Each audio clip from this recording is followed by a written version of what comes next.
Hey folks, it's Jeff Polman. I'm here in the lush Culver City office of Grassy Gutter Press, the independent publisher of all 7 of my quirky novels. It ain't much, but it's home. Anyway, today and the next 2 Thursdays, I'll be reading a short selection from the Porch Roof Classic, my semi-autobiographical coming-of-age tale about growing up with baseball in the summer of 1970. The story is about Joey Tosh, a 14-year-old Massachusetts kid who survives a bullying incident on the last day of junior high at the hands of the school bully Danny Blight and spends the summer learning how to get back at him.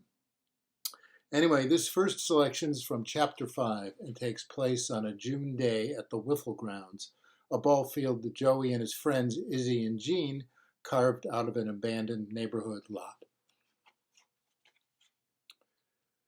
One inning later, I took the outfield. Izzy was pitching, and we were down 13-3. Turned my back on home plate a moment to shoo away a bee. Suddenly, a muscular car motor rumbled the street and sucked up every sound. Chirping birds, buzzing insects, even the breeze that whipped sand around. A cloud passed over the sun. I turned and looked back toward home plate. Danny Blight stood at the narrow Wiffle Grounds entrance, hands on his hips. He wore cut-off jean shorts and a gruesome yellow polo shirt with red and blue stars on the collar. Mick Shaw was beside him, along with a stocky guy with a handlebar mustache, pointy sideburns, and giant set of car keys dangling from his belt. He could only be Mick's older brother. "How cute," said Danny. "Who invited you?" asked Izzy. "No one," said Mick. "Free country." "Damn straight," added brother of Mick. "My only question," continued Danny, picking up one of our bats and twirling it in his big hand like a baton, "is who gave you permission to play fairy ball anywhere you want?" "You drove all the way here to ask us that?"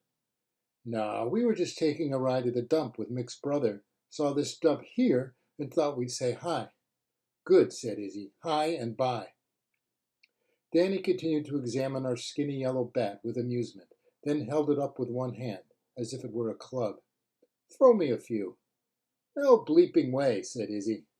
"You're trespassing," barked Mick. "Damn straight," said his brother. "Want us to call the marshmallow police?" "Throw me a few." Izzy was so angry he could only sputter. I walked in and motioned for the ball. "I'll throw you one, Danny, but just one."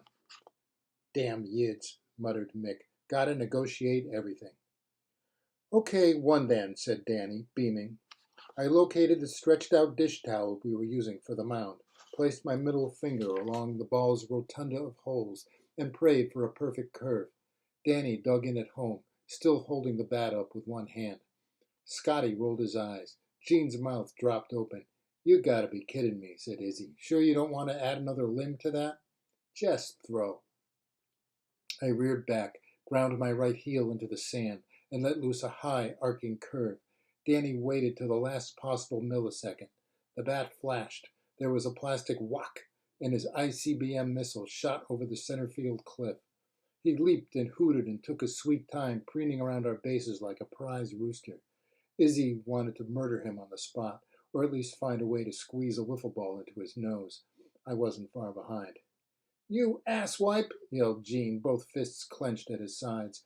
I couldn't see Izzy's left hand because it was inside his glove, but if the red licorice veins in his neck were any clue, it was likely flashing him a bird.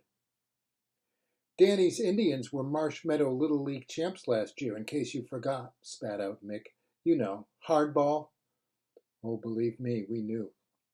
Even though every one of us was a Little League washout, who could forget Danny's infamous line drive in the championship that hit the third base bag, bounced off Billy Draper's heel, went under a dog, and turned into a game-winning inside-the-park grand slam? "Yeah," said Jean. "I remember that lucky bullshit hit real well, like the time I got my tonsils out." "Great. Want to see me get another one?" "You want to see my bat up your butt and out one of your ears?" "Knock it off, Jean," I said. "It'll just make him more cocky." Danny smirked at me, gave us a little bow, and backpedaled. "See? That's why I like Tosh. He may be a kike, but he's a good kike." He flipped the bat at my chest, and I snatched it before it struck. "Thanks for the good time, girls." "Sure," said Jean. Now stay the hell away from our field. Danny spun, gave us a shifty grin, an encore bow, and disappeared into the passenger seat of Mick's brother's Datsun. Why didn't you kick his ass? Izzy asked me. He was shaking. Why didn't you? Why didn't you guys kick Hitler's ass when you could have? Threw in Gene. It wasn't really a fair question, but the point was made. Scotty, who had been waiting patiently, dragged his plastic lumber to the plate, and we wobbly finished our game. Okay, so I'll see you again next week for another short selection. And in the meantime, you can get the book on Amazon. And next week also I will have a special little trivia contest to post that you can enter and win a free signed copy of the book. Okay, until next time. Later.